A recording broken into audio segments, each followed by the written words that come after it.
Hello दोस्तों, नमस्कार। स्वागत है आपका सक्सेस इन हिंदी एकेडमी।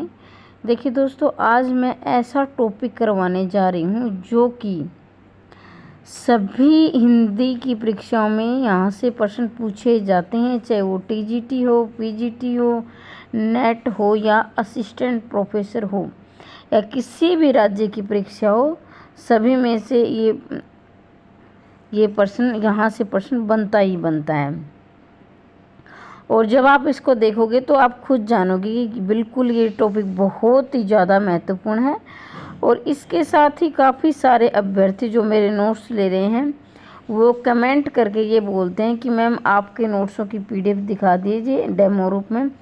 तो अगर आप नोट्स लेना चाहते हो, चाहे वो टीजीटी हो, पीजीटी हो, नेट असिस्टेंट प्रोफेसर हो, तो एक तरह से आपको इसका डेमो भी मिल जाएगा कि इस तरह के मेरे नोट्स बनाए हुए हैं और बिल्कुल शॉर्ट तरीके से और ज़्यादा से ज़्यादा प्रश्न इसमें शामिल किए गए हैं। तो चलो शुरुआत करते हैं। टॉपिक का नाम है हिंदी साहित्य के इतिहास लेखन की पद्धतियाँ।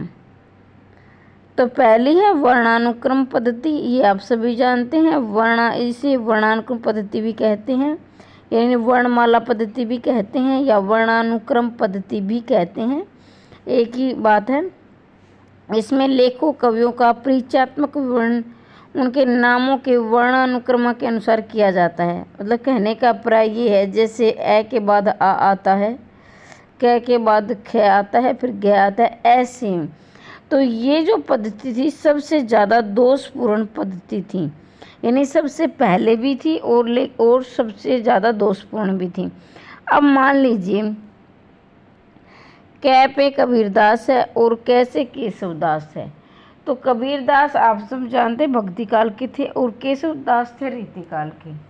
तो इनका समय अलग अलग था, लेकिन फिर भी ये दो क्या है, आगे पीछे आते थे। इन दोनों का नाम क्या कैसे था, ठीक है। लेकिन अगर इनके जन्म के आधार पर यानी इनकी रचनाओं के आधार पर देखेंगे तो इनमें बहुत यानी शताब्दियों का अंतर था। तो ये सबसे बड़ा दोष था इसका। इसके बाद है घासी तय दासी इतिहास ग्रंथ इस्तवारदा लित्रेत्रु एंदु ए हिंदुस्तानी। तो ये इतना बड़ा नाम है। काफ़ी बार ऐसा होता है कि इंटरव्यू में इसका नाम लिखकर यानी लिखने के लिए भी बोल दिया जाता है। और हम ये क्या है, जैसे जो टिक मार परीक्षाएँ हैं, ऑब्जेक्टिव जो परीक्षाएँ हैं, उन पर इतने आधारित हो गए हम कि हम इसका नाम यानी इस तरह के नाम हम गहराई से नहीं देखते हैं। और अभी जो हरियाणा असिस्टेंट प्रोफेसर का जैसे सब्जेक्टिव एग्ज़ाम हो गया है, लिखित परीक्षा हो गई है, तो ऐसे काफ़ी राज्यों में भी होने वाली है। तो इनके नाम ज़रूर आप ध्यान में रखें, ठीक है। अगर सब्जेक्टिव परीक्षा नहीं भी है किसी राज्य में, तो इंटरव्यू में भी इसके नाम इस प्रकार के नाम लिखने के लिए बोल दिए जाते हैं। तो अगर आप गहराई से तैयारी कर रहे हैं यानी सिलेक्शन लेना चाहते हैं तो इस प्रकार की गलतियों को ना दोहराएं। अब क्या है, इसका प्रकाशन यानी 2 भागों में हुआ था, ये हम देखेंगे। तो पहला यानी 1839 ईस्वी और 1847 ईस्वी। द्वितीय संस्करण में इस ग्रंथ के 3 भाग हो गए थे, यानी इसके क्या 2 भाग थे, 1839 और 1843 में। लेकिन जो 1843 वाला था उसके भी 3 भाग हो गए थे और जिसका प्रकाशन 1871 में हुआ था। यानी 2 भाग थे, पहले तो 1839 और 1843 वाला। अब माफ़ कीजिए 1847 वाला। 1847 में वाला था, उसके 3 भाग हो गए थे और जिनका भाग यानी जिनका प्रकाशन 1871 में हुआ था, ये जो था ग्रंथ सबसे पहले था। लेकिन इसका जो दोष था वो था फ्रेंच भाषा में। यानी ये हिंदी का दुर्भाग्य कह लीजिए कि जो हिंदी भाषा का ग्रंथ जो लिखा गया, हिंदी का जो साहित्य लिखा गया, वो हिंदी में न लिखकर फ्रेंच भाषा में लिखा गया था। इसमें 738 कवियों के जीवन का वर्णन है। इसमें से 72 कवि हिंदू या हिंदी भाषा के कवि भी कह सकते हैं आप। हिंदी आ जाए तो भी नहीं, हिंदी भाषा में जो कवि थे जो हिंदी में लिखते थे वे तो 72 थे, बाकी सब उर्दू के थे। हिंदी साहित्य का प्रथम इतिहास ग्रंथ इसे माना गया है। तो ये काफ़ी बार प्रश्न यहाँ से परीक्षा में पूछे जाते हैं और मेरा तो ये मानना है कि यहाँ से लेकर यहाँ तक कि इसकी हर एक लाइन महत्वपूर्ण है, कोई भी लाइन आप छोड़ नहीं सकते हैं। तो इस प्रकार से मैंने अपने नोट्स बना रखे हैं।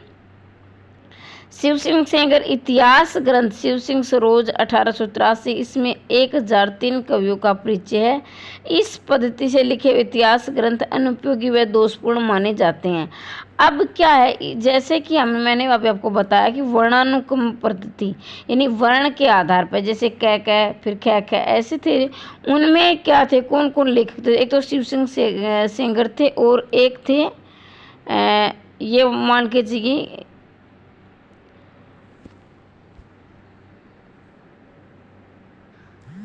और एक थे आपके घासीदास तासी। तो ये दोनों किस में लिख रहे थे? वर्ण के आधार पर इन्होंने लिखा है। अब है कालानुक्रम पद्धति, नाम से पता चल गया होगा आपका इसमें क्या होने वाला है। इस पद्धति में कवियों एवं लेखकों का विवरण ऐतिहासिक काल क्रमानुसार यानी तिथियों के अनुसार यानी सन के अनुसार कह लीजिए, यानी क्रम में। ये एक बहुत अच्छी बात थी, यानी जो जन्म तिथि के आधार पर इसमें लिया गया था। प्राय कृतिकार की जन्म तिथि का आधार मानकर इतिहास ग्रंथ का क्रम निर्धारित किया जाता था। तो इसमें कौन से थे जो तिथि के आधार पर थे? इसमें जॉर्ज गिरिजेसन का modern vernacular literature of Hindustan 1889, इसका प्रकाशन एशियाटिक सोसाइटी ऑफ बंगाल पत्रिका के विशासंक के रूप में हुआ है। तो यहाँ से भी प्रश्न बनता है, कालानुक्रम वाले कौन थे? इतिहास ग्रंथ modern vernacular literature of Hindustan, और जिसके लेखक थे जॉर्ज गिरिजेसन। अब क्या इसका जो प्रकाशन वर्ष हुआ, तो ये एशियाटिक सोसाइटी ऑफ बंगाल पत्रिका में इसे पहले प्रकाशित करवाया गया। उसके बाद किशोरीलाल गुप्त ने इसे हिंदी साहित्य का प्रथम क्रमबद्ध इतिहास माना, यानी किशोरीलाल गुप्त ने इसे क्या क्रमबद्ध रूप से पहला इतिहास ग्रंथ माना। इसमें 952 कृतियों का वर्णन है, यानी 952 कृतियाँ इसमें ली गई हैं। इसके बाद क्या है? मिश्र बंधु श्याम सुखदेव गणेश ये बिहारी, यानी तीन ये मिश्र बंधु, मतलब कि इसमें तीनों भाइयों ने मिलकर लिखा है। इसके भी कितने भाग हैं? 4 भाग हैं। प्रथम भाग इसका 1913 में, यानी जो प्रथम 3 भाग थे 1913 में, और जो चौथा भाग था ये 1934 में। यानी मिश्र बंधु इतिहास का जो मिश्र बंधु विनोद ग्रंथ था वो 4 भागों में थे। जब प्रथम भाग यानी प्रथम 3 भाग 1913 में प्रकाशित हुआ और जो चौथा भाग है 1934 में प्रकाशित हुआ। मिश्र बंधु गणेश श्याम सुखदेव, यानी इनके भाइयों के नाम पूछ लिए जाते हैं कि जो मिश्र बंधु हैं उनका नाम क्या है। तो इसका श्याम बिहारी है, सुखदेव है और गणेश है। काफ़ी बार परीक्षा में पूछा गया है और आगे भी पूछा जाता रहेगा क्योंकि ये बहुत ही ज़्यादा महत्वपूर्ण है। ग्रंथ में 4591 कवियों का समाहित है, यानी जो विवरण है, यानी उनका जो विवरण है उनका परिचय समाहित है। कवियों के नाम पर 14 उपकालों की स्थापना की। डॉक्टर रामकर वर्मा के अनुसार साहित्य के प्रथम इतिहास पूर्ण विस्तार पर लिखने का श्रेय मिश्र बंधु को अवश्य जाता है। इन्हें कहने का प्राय ये है कि ये 4591 भी कई बार होता है, लेकिन कई बार क्या होता है सीधा 5000 के लगभग लगाकर लिखा जाता है कि लगभग 5000 कवियों का विवरण है। तो इसमें कंफ्यूज नहीं होना है, लगभग आए तो 5000 आएगा, और अगर सटीक उत्तर दिया होता तो ये आएगा। लेकिन कई बार परीक्षाओं में अगर आपने PYQ देखे होंगे तो ज़्यादातर इसमें लगभग 5000 कवियों का विवरण ही दिया गया है। इसके साथ ये याद रखने योग्य बातें ये है कि प्रथम 3 भाग 1913 में और चौथा भाग 1934 में प्रकाशित हुआ था। आगे बढ़ते हैं। वैज्ञानिक पद्धति, जो वैज्ञानिक पद्धति थी ये सबसे ज़्यादा प्रसिद्ध रही और सबसे कम दोषपूर्ण रही है ये पद्धति। इस पद्धति इतिहास लेकिन पूर्णतः निरपेक्ष एवं तटस्थ रहकर तथ्य संकलन की, यानी इसके जो तथ्य थे वो ठोस थे। ठोस मतलब सबूत के साथ दिए गए थे। इनमें क्रमबद्ध व्यवस्थित रूप से प्रस्तुत किया गया था। क्रमबद्धता एवं तर्क पुष्टता अनिवार्य के रूप में होती यथा गणेश गुप्त इतिहास में वैज्ञानिक इतिहास रही है। ठीक है, ये थी। इसके बाद मतलब इनमें जो आपने अब तक जो पढ़े थे इनमें सबसे अच्छी कौन सी थी? वैज्ञानिक पद्धति। और वैज्ञानिक पद्धति के जो लेखक थे ये थे गणपति चंद्र गुप्त। लेकिन इससे भी जो ज़्यादा थी इन्हें, यानी जो हमने अब तक पढ़ा जैसे कालानुक्रम पद्धति, वर्णानुक्रम पद्धति और वैज्ञानिक पद्धति। और इन तीनों में भी सबसे जो अच्छी थी विधेयवादी पद्धति मानेगा। और विधेयवादी पद्धति के आधार पर यहाँ देखेंगे, हालांकि मैं इसमें एक लाइन लिखना भूल गई, लेकिन आप इसमें शामिल कर लेना। इस पद्धति के जन्मदाता टेन या तेन माना जाता है, लेकिन इसके पद्धति के 3 भाग है, जाति, वातावरण और क्षण विशेष। यहाँ से प्रश्न काफ़ी बार पूछा जाता है। मैं बार बार नहीं बोलूँगी क्योंकि समय बहुत ज़्यादा खराब होता है अगर मैं बार बार बोलूँ, क्योंकि आप खुद समझदार हो, अच्छे एजुकेटेड हो, शिक्षित हो, तो आप जानते हो, आपने बार बार परीक्षाएँ दी कि ये प्रश्न बहुत ज़्यादा महत्वपूर्ण है।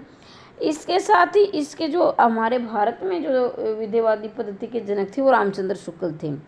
अगर विदेशी के आधार पर दिया जाए तो तेन महोदय ने इसकी शुरुआत की थी और फिर बाद में रामचंद्र शुक्ल ने इसका अनुसरण या अनुकरण किया है। और इसके 3 भाग है, जाति, वातावरण और क्षण विशेष। और ये पद्धति सर्वाधिक प्रचलित और सर्वाधिक अच्छी रही है। तो इसके पहले वैज्ञानिक थी, उसके बाद क्या है विधेयवादी। और सबसे ज़्यादा दोषपूर्ण रही है वो वर्णानुक्रम पद्धति रही है। तो यहाँ से कई बार प्रश्न आ जाता है कि सबसे ज़्यादा दोषपूर्ण कौन थी, वर्णानुक्रम पद्धति थी। और सबसे ज़्यादा अच्छी यानी सबसे ज़्यादा तटस्थ थी या सबसे ज़्यादा तथ्य इसमें ये दिखाए गए थे सबूत के साथ, वो विधेयवादी पद्धति में थे। आगे बढ़ते हैं। साहित्य के इतिहास को समझने के लिए उससे संबंधित जातीय परंपराओं तद युगीन वातावरण परिस्थितियों का वर्णन विशेष करना आवश्यक है। ये कोई अच्छी इतनी वो है नहीं बात। हिंदी साहित्य के इतिहास लेखन की इस पद्धति का सूत्रपात ये याद दिया है भाई, लाइन मैंने छोड़ी नहीं है, लेकिन ये बाद में आ गई है, वहाँ इसमें वहाँ नहीं लिखी गई, नीचे लिख दी गई है। हिंदी में साहित्य का इतिहास लेखन इस पद्धति का सूत्रपात रामचंद्र शुक्ल ने किया। सबसे पहले शुरुआत हुई थी तेन महोदय की। अगर दोनों आए तेन महोदय या रामचंद्र शुक्ल तो आप पहले तेन महोदय की तरफ जाओगे, लेकिन अगर ऑप्शन में तेन महोदय नहीं है तो आप रामचंद्र शुक्ल टिक लगाओगे। आचार्य रामचंद्र शुक्ल इतिहास ग्रंथ में 1929 में हिंदी शब्द सागर जो कि नागरिक प्रचारणी सभा 10 खंडों में प्रकाशित हुआ था। इसकी भूमिका लिखा कि कवियों का परिचय मिश्र बंधु विनोद से लिया गया है। अब क्या जो कवियों का परिचय जो लिया गया है वो किससे लिया गया है, मिश्र बंधु विनोद से लिया है। और रामचंद्र शुक्ल ने अपना इतिहास ग्रंथ जो लिखा उन्होंने ये बिल्कुल परहेज नहीं किया कि किसी की नकल नहीं की, जो भी इनको अच्छी बात लगी वो उन्होंने ली भी है। और ये नागरिक प्रचारणी सभा द्वारा प्रकाशित हुआ 10 खंडों में है। और इनका जो हिंदी साहित्य का इतिहास है ये 1929 सन भी काफ़ी बार पूछा जाता है। हिंदी साहित्य इतिहास ग्रंथ का समय 1929 है। आचार्य रामचंद्र शुक्ल ने किया कवियों को प्रवृत्तियों का विश्लेषण तद्युगीन परिस्थितियाँ एवं वातावरण के परिचय में किया है, मतलब इनकी विशेषताओं पर इन्होंने ज़्यादा जोर दिया है। किसने, आचार्य रामचंद्र शुक्ल ने।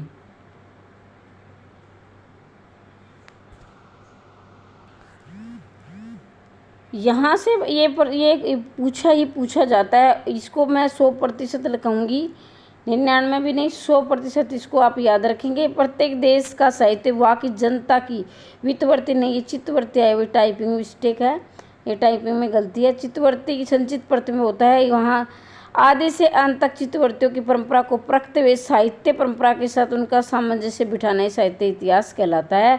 और ये जो कोटेशन है, ये जो कथन है, किसका है आप सभी जानते हैं, आचार्य रामचंद्र शुक्ल का है। तो इसको आप ज़रूर याद कर लें। बहुत सारे अभ्यर्थी हैं जिनकी ये रटा पड़ा है, इसलिए मैं बार बार इसको रिपीट नहीं कर रही हूँ। वैसे मेरी आदत है एक बार को 4 बार रिपीट करना, लेकिन ये आसान टॉपिक है, सबके रटा पड़ा। हो सकता है कोई अभ्यर्थी पहली बार तैयारी कर रहा है तो इस वीडियो को 2-3 बार सुन लें तो उनकी भी तैयारी अच्छी हो जाएगी। अब हम इनकी अन्य रचनाएँ देखेंगे जो इतिहास ग्रंथ आधार पर हैं। यहाँ से भी प्रश्न काफ़ी बनते ही बनते हैं और काफ़ी नहीं, सारे ही बनते हैं, तो इसको भी आप ध्यान से देखना। आचार्य हजारी प्रसाद द्विवेदी हिंदी साहित्य की भूमिका। अब ये हिंदी साहित्य की भूमिका किसका ग्रंथ है, किसकी रचना है, तो हजारी प्रसाद द्विवेदी की है। और नेट और असिस्टेंट प्रोफेसर में तो इसका सन भी पूछा जाने लगा है, तो सन इसका याद रखेंगे 1940। अब इसकी एक छोटी सी ट्रिक है, जो भूमिका है वो कितने की होगी, 40 की हो गई। इस तरह से आप याद कर सकते हैं, सबका अपना याद करने का तरीका है। मैं बिल्कुल नहीं कहूँगी जो मैं बताती हूँ उसी तरीके से याद करें, बस आप याद करें, तरीका चाहे कोई भी हो, आपने 1 नंबर लेना है। अब है हिंदी साहित्य का उद्भव और विकास 1953, हिंदी साहित्य का आदिकाल 1952। अब ये तीनों ही रचनाएं बहुत ज़्यादा महत्वपूर्ण हैं। हिंदी साहित्य की भूमिका 1940, हिंदी साहित्य का उद्भव और विकास 1953, हिंदी साहित्य का आदिकाल 1952, और तीनों की तीनों रचनाएं किसकी? हजारी प्रसाद द्विवेदी की है।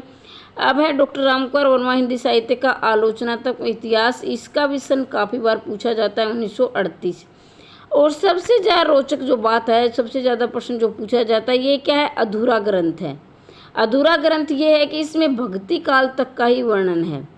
ठीक है, भक्ति काल तक का वर्णन है, और बाद में ये अब तक और काफ़ी रचनाएं ऐसी हैं, जैसे कि कुछ रचनाएं जैसे इसकी हैं प्रेमचंद की, जो प्रेमचंद पूरी नहीं कर पाए तो उनके पुत्र अमृतलाल नागर ने की। और भी काफ़ी ऐसे जो लेखक हैं जिनके या तो पुत्र ने या शिष्यों ने पूरी की। लेकिन ये एक ऐसा ग्रंथ है, हिंदी साहित्य का आलोचनात्मक ग्रंथ, जिसको किसी ने पूरा नहीं किया, और अब तक ये अधूरा ही है। और कब तक का वर्णन ये भी पूछा जाता है कि इसमें कब तक का वर्णन है? इसमें भक्ति काल तक का वर्णन है।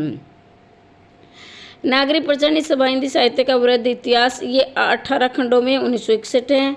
इसके बाद धीरेन्द्र का वर्मा हिंदी साहित्य, फिर नगेंद्र का रीति काव्य की भूमिका। ये भी प्रश्न काफ़ी बार पूछा जाता है, इसमें कंफ्यूज नहीं होना है। इसकी एक भूमिका किसकी है? हजारी प्रसाद द्विवेदी की है, और एक भूमिका किसकी है? नगेंद्र की। नगेंद्र वाली भूमिका किसकी है? रीति काव्य की भूमिका है। मोतीलाल मेनरिया, देखो राजस्थान हिंदी साहित्य की रूपरेखा, राजस्थानी पिंगल साहित्य। मैंने जहाँ तक मैंने पढ़ा है या जहाँ तक मैंने समझा है, अगर राजस्थानी लगा हो ज़्यादातर रचनाओं में, एक बता रही हूँ बात, ज़्यादातर 95% कहती हूँ, 5% में छोड़ देती हूँ। अगर राजस्थानी साहित्य का आगे राजस्थानी लगा है तो वो मोतीलाल मेनारिया का ही होगा। ठीक है, ज़्यादातर राजस्थानी में किसने? मोतीलाल मेनारिया ने लिखा है, राजस्थानी भाषा में। विश्व प्रसाद मिश्र हिंदी साहित्य का अतीत 1960।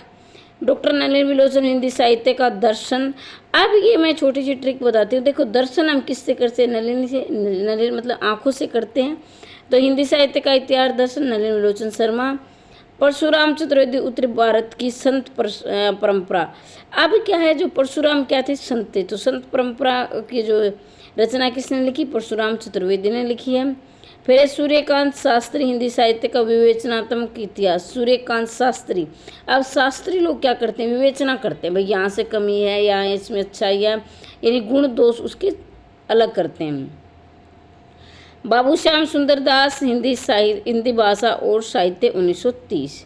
ठीक है, तो यहाँ तक हमारे क्या है, मैंने कोशिश की है कि यहाँ से एक इन तो प्रश्न आएगा ही आएगा 100%, क्या पता 2 भी आ जाए 3 भी आ जाए। ठीक है, तो लेकिन एक प्रश्न की मैं गारंटी लेती हूँ। एक बार मैं इसका थोड़ा सा क्विक रिवीजन, आज हमने क्या पढ़ा है? वर्णानुक्रम पद्धति पढ़ी है, जिसके जो लेखक थे ये गासर दत्तासी, यानी इस्तवार द लिटरेचर हिंदुस्तानी। वर्णानुक्रम पद्धति पर 2 कवियों ने काम किया है, एक तो गासी दत्तासी ने और एक शिव सिंह सेंगर ने। शिव सिंह सेंगर, गासी दत्तासी की जो रचना है इस्तीवारदार लिटरेचर हिंदुस्तानी, ये वर्णानुक्रम पद्धति पर है। और हमने क्या पढ़ा, और क्या है, शिव सिंह सेंगर का शिव सिंह सरोज हमने पढ़ा। उसके बाद कालानुक्रम पद्धति, कालानुक्रम यानी क्रम के आधार पर, यानी समय के आधार पर। और इनके जॉर्ज ग्रियर्सन है। जॉर्ज ग्रियर्सन का जो ग्रंथ है, यानी इसकी जो रचना का नाम है the modern vernacular literature of Hindustan, ये कालानुक्रम पद्धति। सबसे ज़्यादा दोषपूर्ण थी तो वो कौन सी थी? गासी दत्तासी वाली। और जो वर्णानुक्रम पद्धति थी वो सबसे ज़्यादा दोषपूर्ण थी। और सबसे ज़्यादा जो महत्वपूर्ण थी, जिसमें दोष कम से कम थे, वो क्या थी? विधेयवादी पद्धति। इसके बाद जो हमारी थी वैज्ञानिक पद्धति। वैज्ञानिक पद्धति किसने? गणपति चंद्र गुप्त ने इसका क्या है, अनुसरण किया, इन्हें अपने इतिहास ग्रंथ में इसको शामिल किया। उसके बाद क्या है, और जो विधेयवादी पद्धति के थे तो जो यानी जो संस्थापक थे वो तेन महोदय थे। अगर तेन महोदय ऑप्शन में नहीं आए तो रामचंद्र शुक्ल आएंगे, क्योंकि तेन महोदय क्या विदेशी थे, और जो हमारे जो थे भारत के वो रामचंद्र शुक्ल थे। इसके बाद हमने कुछ रचनाओं के नाम पढ़े, जिसमें हिंदी साहित्य की भूमिका 1940 हजारी प्रसाद द्विवेदी। और रीति काव्य की भूमिका किसकी? डॉक्टर नगेंद्र की। रीति काव्य की भूमिका डॉक्टर नगेंद्र की है। हिंदी साहित्य की भूमि किसकी? हजारी प्रसाद द्विवेदी की है। इसका उद्भव, विकास, इसका आदिकाल, ये तीनों ही रचनाएं काफ़ी महत्वपूर्ण है, तीनों याद रखेंगे। उसके बाद है नागरिक प्रचार का वृद्ध इतिहास, 18 खंडों में है और 1961 में। इसके बाद धीरेन्द्र वर्मा, हिंदी साहित्य का इतिहास। फिर हम ये पढ़ चुके हैं रीति काव्य की भूमिका, डॉक्टर नगेंद्र। और जो राजस्थानी साहित्य जहाँ होगा ज़्यादातर 95% में, ये मोतीलाल मेनारिया ने राजस्थानी भाषा में लिखा है। फिर हिंदी साहित्य का अतीत है विश्वनाथ प्रसाद। और फिर है हिंदी साहित्य का दर्शन, ए एन लिटरेचर शर्मा। और फिर है संत परम्परा, परशुराम चतुर्वेदी। विवेचनात्मक इतिहास, सूर्यकांत शास्त्री। और हिंदी भाषा और साहित्य, बाबू श्याम सुंदर दास।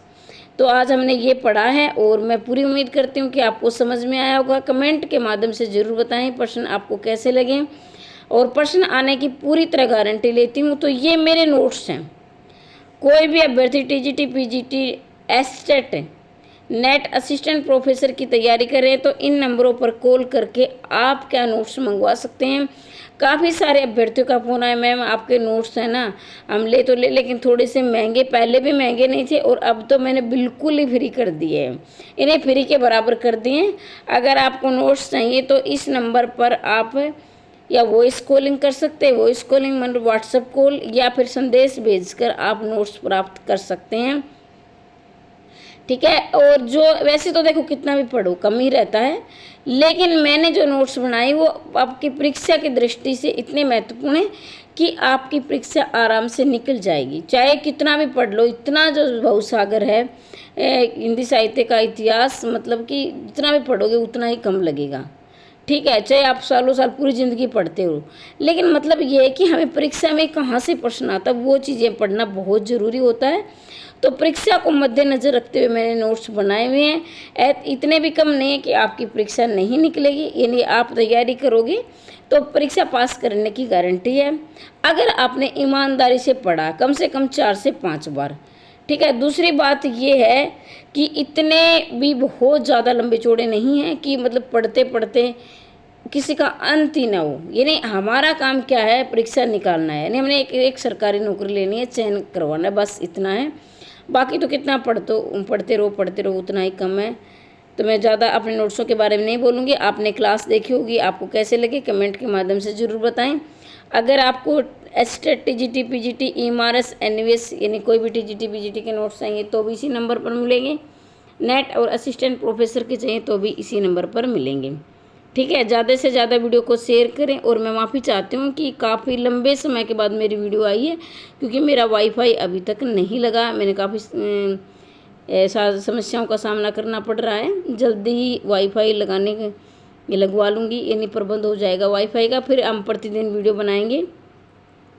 इसके अलावा भी कोई संशय है तो भी कमेंट के माध्यम से ज़रूर पूछ सकते हैं। यूट्यूब पर भी कमेंट कर सकते हैं और आप मेरे व्यक्तिगत नंबर पर भी संदेश भेज सकते हैं। आज के लिए इतना ही, और मैं चाहती हूँ कि इसी साल आपका चयन हो जाए। हमेशा हंसते रहिए, मुस्कुराते रहिए, दिन दोगुनी रात चौगुनी उन्नति करते रहिए। जय हिंद, जय भारत।